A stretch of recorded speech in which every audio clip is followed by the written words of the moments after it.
So that means they're down to 1 remaining here as we head toward halftime.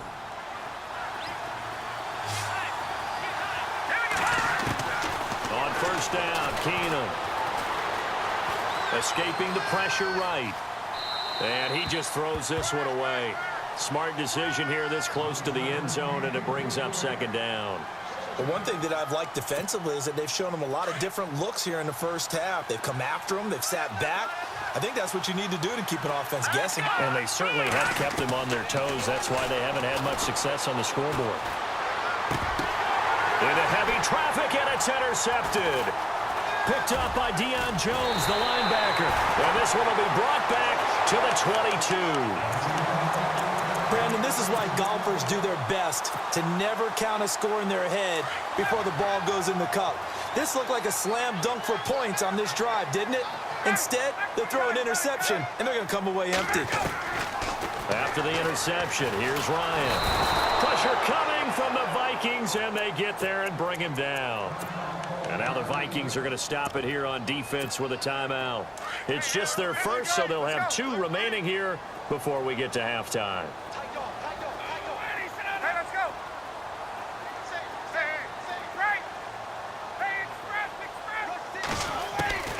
On second down, here's Ryan. And he's going to be brought down. Back at his own 6-yard line. Another timeout called by the Vikings now. So that means they're down to 1 remaining here as we head toward halftime. So the sack pushes him back, and now 3rd and long for Ryan and the Falcons. Coleman now. And he gets it up to the 10-yard line here. And a timeout here. Timeout taken, whistles blown. Timeout taken by the receiving team. And with halftime on the horizon, they'll be out of timeouts from here forward. Here's Matt Bosher now as the drive goes backwards, so he's on to punt it away. This is away and a very good kick, angled for the sidelines. And the punt goes out of bounds. Where will they put it? They'll put it just inside the 45-yard line. And out now come the Vikings. And with time quickly fading here in the second quarter, not sure how aggressively, offensively they want to play this. I think we'll find out just how much they trust their guys in this situation if they decide to take a shot. Here we go now.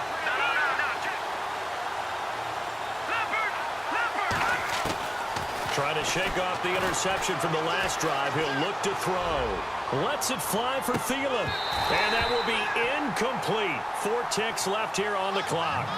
Another dangerous throw there, partner. I mean, he's already thrown 2 interceptions here in the first half. I don't know if you want to keep throwing up 50-50 balls and you've had that kind of lack of success. Yeah, absolutely. Very well could have been a 3rd interception in half number 1. Going up top. And for the 3rd time here in this half, it's intercepted. Ricardo Allen with a pick. And he will be brought down as time is now run out on this first half of action. That's it for the first half. 2 more quarters to go. We'll have plenty more to see after the break. So both teams have their marching orders, and we'll get going again here in quarter number 3. And a fair catch signaled for and taken successfully. Out come the Vikings. They'll have it first on offense as we begin the 3rd. They are looking to make a bit of a 180. They are sputtering right now. And frankly, I think it's time to call your playmakers together and say, all right, guys, we're going to lean on you through this patch. We need you to get us back on track and get us going in the right direction. So you're calling plays geared to them. Not necessarily what you look at your plays, oh, this hurts the defense. I want the ball in the hands of X, Y, and Z and see if we can move forward. So don't get too cute. Go to the playmakers. They go back to Murray on first down. And he tried to bounce it outside, but they'll stop him behind the line. It's a loss of 2 there, bringing up second down. They'll run it now out of the gun.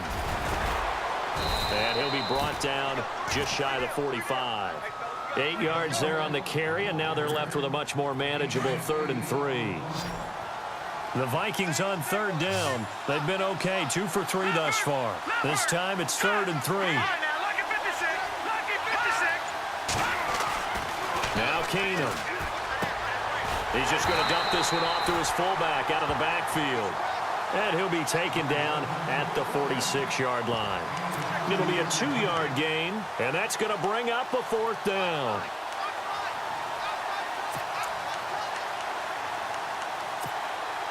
And how about the call here? They need 2 yards in their own territory on 4th down, and they're going to go for it. And the wideout in motion. They are going for it. Keenum, and his pass is intercepted for the 4th time today.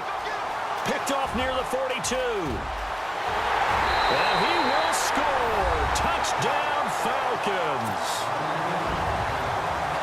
So they go on 4th down. Not only do they not get it, it turns into 6 points the other way. Disastrous. And many people think you should just go ahead and knock it down in that situation. Turn it over for the offense.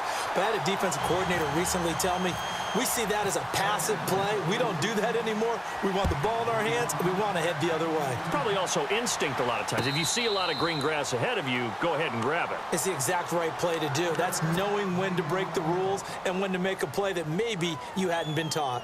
Now the Vikings offense works their way back onto the field. And they've sort of lost their way, partner. How do they recalibrate and get this proverbial train back on track? Well, this is where leadership really comes into play. How's the head coach handling it? The offensive coordinator? Sometimes they just make a joke. All right, guys, you had your fun? All right. Throw it out the window. Yeah, let's get back on track here. And sometimes that'll work just fine. I guess it's time now to lean on that leadership.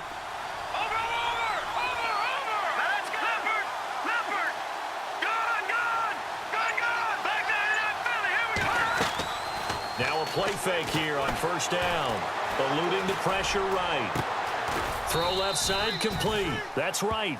And he'll bring it up here to right at the 40-yard line. Just a yard on the catch there. It'll be 2nd and 9. He was out there waving his arms, and when you got a quarterback out of the pocket looking for any help, I guess waving the arms is helpful. It certainly is, because you got to get his attention, because now you're in scramble drill. So everyone's adjusting their routes, finding open space, and he found the right spot for the completion. Brandon, at least there's one bright side to that incompletion. What's that? It wasn't an interception. Wow. You're a nice guy. That was kind of savage. But correct. No pick, just incomplete that time. A gain of 13 and also a 1st down. I don't care how many times we see it. I still get a kick out of watching quarterbacks and receivers do the pass tree in pregame warm-up. But I always remember that when we go to practices, we see that after practices as well. They really tune it up, don't they? They tune it up. They know why they do it for these situations. 1st down. And they build that trust, and that's why they're able to find him in this type of a situation.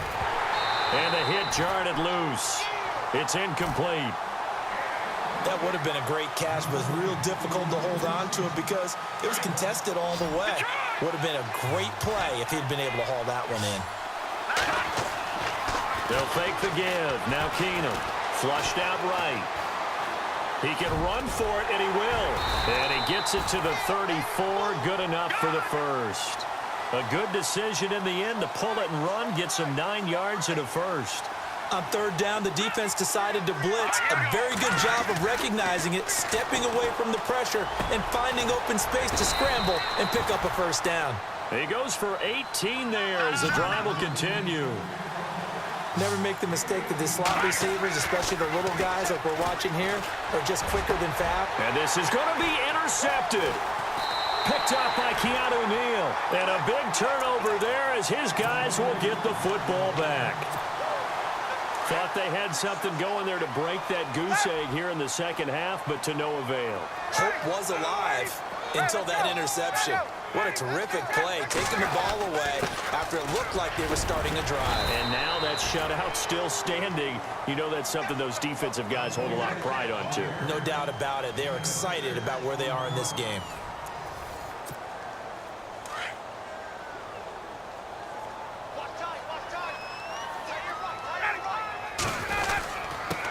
Now a handoff here to his running back. And down he goes, but he takes it up to the 40. A good gain of 14 there, and it moves the chains. Do my eyes deceive me, or is he getting stronger as this game moves along? Burst seems just as good here in the 4th as it was way back in the 1st, doesn't it? I do believe someone put a lot of time in the offseason and continues to condition during the season in order to continue to carry the ball at this rate. And to give this time to the tailback. And able to get this one all the way up to about the 46-yard line. 8 yards there on the carry, and now they're left with a much more manageable 3rd and 3. The Falcons on 3rd down. Just 1 for 3 thus far. Here it's 3rd and 3. The play clock's running down. Ryan now to throw on 3rd down. And he fires one, but incomplete. I'm not sure we could spot any tendency here on this 3rd down. They could have run it or passed it. Either one was available. They chose to try and get it through the air, but they were unsuccessful. And with things looking pretty good on the scoreboard, they're going to keep the offense out there and go for it here on 4th. The Falcons will go for it. It's Ryan. And he can't escape the pressure. Ryan goes down.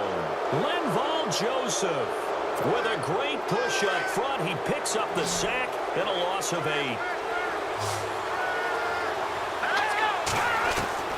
After the interception, here's Keenum. And a big loss here as he's taken down. Brooks Reed in there to get him for what will be a loss of 13 yards. So the D-line's going to spread out. Keenum to throw on 2nd down. Room to run inside the 40. The throw left side complete to Treadwell. They get 11 back on that one. It leads to 3rd down.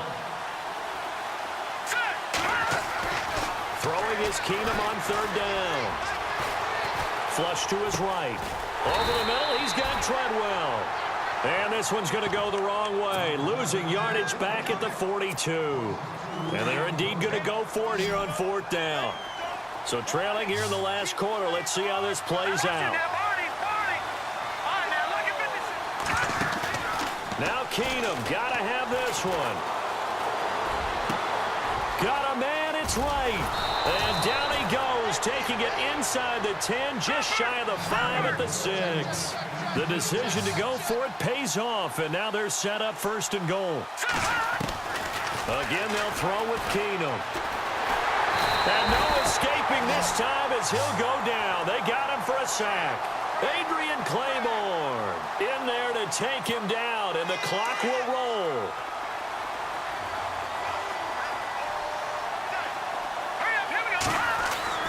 To throw on 2nd down is Keenum. And he will score. Touchdown, Viking. Kyle Rudolph from 13 yards out.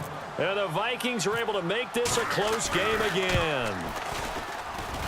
And that one makes it 14-7. So a 7-point game. They'll need a recovery, the touchdown, and an extra point to tie. Oh, the Vikings are pointing. They've got it. Minnesota football. And the Vikings now heading onto the field. They're down here in a 1-score game, but the time, it's a factor, but it's not a huge factor right now, is it? It's really not, because this amount of time gives them a chance to run their offense, to go through play sequences. And this is what they work on every week in practice, usually on a Friday. They go over this type of a situation, late game situation. What are we going to do when we have the opportunity? They've called these plays a bunch of times. Now's their chance to execute them. Well, they have the opportunity now. Here's the execution. And he'll be taken down just shy of midfield.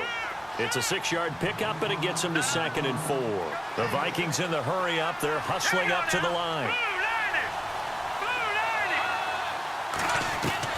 Back to throw. Throwing for his running back, and he's got him complete. And he'll get it down here to the 43.